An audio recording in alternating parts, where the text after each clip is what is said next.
Muy buenos días.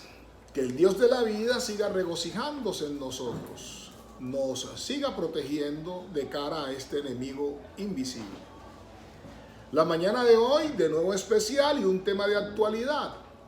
Conocemos que la Comisión de Acusaciones e Investigaciones de la Cámara, en cumplimiento del mandato señalado en el artículo 178, numeral tercero de la Constitución, ha convocado al honorable exmagistrado de la Corte Suprema de Justicia, José Luis Barceló Camacho, a una diligencia de versión libre, y lo ha hecho por una queja que se formuló por actuaciones que éste agotó en funciones de magistrado de la Sala de Casación Penal. La pregunta es mi opinión, ¿cómo me parece esa actuación? Sin duda, debo decirles, desproporcionada e inconstitucional. Y lo digo porque me apego a la Constitución, fundamentalmente a los artículos 228, manda a la independencia judicial, y 234, que en especial para la Corte Suprema de Justicia, dice textualmente que la Corte Suprema de Justicia es el máximo tribunal de la jurisdicción ordinaria. Es que ese reconocimiento de ser máximo tribunal de la jurisdicción ordinaria, como lo son todas las altas cortes en el ámbito que les corresponde, a lo que lleva es a que lo que razonen, lo que exponga, se tenga como el último pensamiento y en consecuencia alejado de cuestionamientos. Ha sido intento fallido que se convierta en norma constitucional aquella que blinda a las Cortes, así como el 185 blinda a los congresistas por sus votos y opiniones. Recientemente conocimos el acto legislativo 02 de julio 1 del año 2015, ese que conocimos como de equilibrio de poderes. El artículo 8 de ese acto legislativo adicionaba un artículo 178A a la Constitución. ¿Y qué decía? Artículo 178A. Los magistrados de la Corte Constitucional, de la Corte Suprema de Justicia, del Consejo de Estado, de la Comisión Nacional de Disciplina Judicial y el Fiscal General de la Nación serán responsables por cualquier infracción a la ley disciplinaria o penal cometida en el ejercicio de sus funciones o por ocasión de ellas. En todo caso, no podrá exigírseles en ningún tiempo responsabilidad por los votos y opiniones emitidas en sus providencias judiciales o consultivas proferidas en ejercicio de su independencia funcional. El equilibrio de poderes lo que hacía era recoger para las altas cortes ese artículo 185 que protege a los miembros del Congreso, y lo hacía así, como lo veremos, para respetar los artículos 228 y 234 de la Constitución.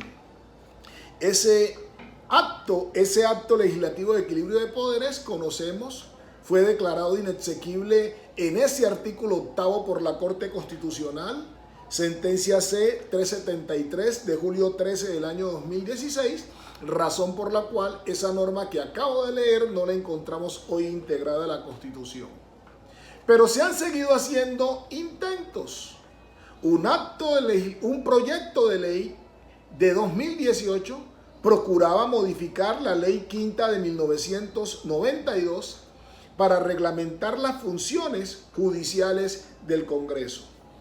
Y si revisamos el artículo 3 de ese proyecto, decía que ese artículo 3 modificaba el artículo 6, numeral 4 de la Ley Quinta de 1996, que quedaría así: responsabilidad exigible a los funcionarios aforados de la rama judicial. A los magistrados de la Corte Constitucional, del Consejo de Estado, de la Corte Suprema de Justicia y al Fiscal General de la Nación no podrá exigírseles en ningún tiempo responsabilidad, ni podrán ser acusados por la Cámara de Representantes por los votos y opiniones emitidos en sus providencias judiciales o consultivas proferidas en ejercicio de su independencia funcional. Los intentos entonces de blindar a las altas cortes para evitar que sean sometidas a presiones por el Congreso han sido, aunque fallidos, unos que se han agotado buscando el respeto cabal de la Constitución. Estos intentos tienen su fuente en pensamientos que ya ha expuesto la Honorable Corte Constitucional. Con la sentencia C-037 de febrero 5 de 1996, la Corte Constitucional estudió el artículo 66 de la Ley 270 del 96, que es la estatutaria de la Administración de Justicia. Ahí, ese artículo 66 hablaba del error jurisdiccional y decía que es aquel cometido por una autoridad investida de facultad jurisdiccional en su carácter de tal, en el curso de un proceso materializado a través de una providencia contraria a la ley. Y en esta providencia, o en este fallo de exequibilidad 037 del 96, estudiando el artículo 66, la Corte dejaba claro: sea lo primero a advertir que la presente situación, como lo señala la norma, se materializa únicamente a través de una providencia judicial. Es decir, cualquier otra actuación de la Administración de Justicia, así sea en ejercicio de sus labores públicas, deberá ser evaluado a la luz de la responsabilidad del Estado en los términos de la Constitución y la ley, y no dentro de los parámetros que en esta oportunidad ocupan la atención de la sala. Destaca que se materializan a través de una providencia judicial. Y en ese desarrollo la Corte Constitucional se ocupó de los errores judiciales por los que podrían ser cuestionadas las altas cortes. Lo desechó, lo descartó, precisamente porque es que quien habla, cuando se refieren a las altas cortes, es el órgano de cierre. Dice la Corte Constitucional, adelantándose en ese estudio: sentadas las precedentes consideraciones, conviene preguntarse, respecto de las providencias proferidas por las altas corporaciones que hacen parte de la rama judicial, ¿cuál es la autoridad llamada a definir los casos en que existe un error jurisdiccional? Y se responde: sobre el particular, entiende la Corte que la Constitución ha determinado un órgano límite o una autoridad máxima dentro de cada jurisdicción. Así, para la jurisdicción constitucional se ha previsto a la Corte Constitucional, artículo 241 de la Constitución Política. Para la ordinaria, a la Corte Suprema de Justicia, artículo 234 de la Constitución Política. Para la contenciosa administrativa, al Consejo de Estado, artículo 237 Constitución Política. Y para la jurisdicción disciplinaria, a la correspondiente sala del Consejo Superior de la Judicatura, artículo 257.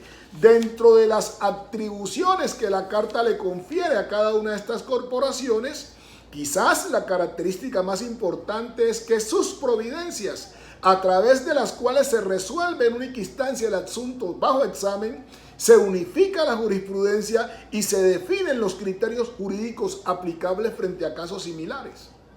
En otras palabras, dichas decisiones, una vez agotados todos los procedimientos y recursos que la ley contempla para cada proceso judicial, se tornan en autónomas, independientes, definitivas, determinantes, y además se convierten en el último pronunciamiento dentro de la respectiva jurisdicción.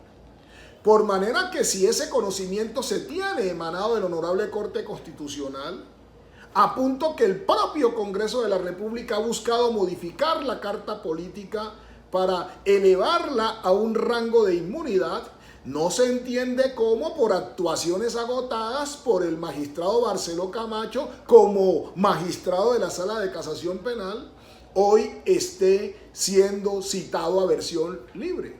Son infinitas, o hay infinidad, digamos mejor, de pronunciamiento dentro de la Comisión de Investigaciones de la Cámara, donde fundados en esa C037 se ha dejado por fuera de cualquier investigación a los magistrados de las altas cortes. No se entiende entonces un tal comportamiento de los congresistas de la Comisión de Investigaciones de la Cámara. Nos parece un absoluto desafuero, un absoluto ataque a la independencia judicial y a la independencia de la Honorable Corte Suprema de Justicia. Investigar a un órgano de cierre cuando es la máxima autoridad por actuaciones desarrolladas como órgano de cierres violenta la Constitución, violenta la autonomía e independencia judicial. Insisto, tema que ha sido claramente definido ya en la Cámara de Representantes. Esta actuación debió terminar con un archivo en respecto a la independencia y autonomía. Entendemos ese apoyo que tienen en el artículo 185 de la Constitución los congresistas, los habilita a entrar en este tipo de agresiones a la independencia judicial. Así debe considerarse. Espero de esa forma, con el énfasis que expongo, dar respuesta a las inquietudes que me fueran planteadas y asentar un criterio al respecto. Que Dios siga bendiciéndonos en cada una de nuestras actividades. Un glorioso día 24 de diciembre. Amén y amén.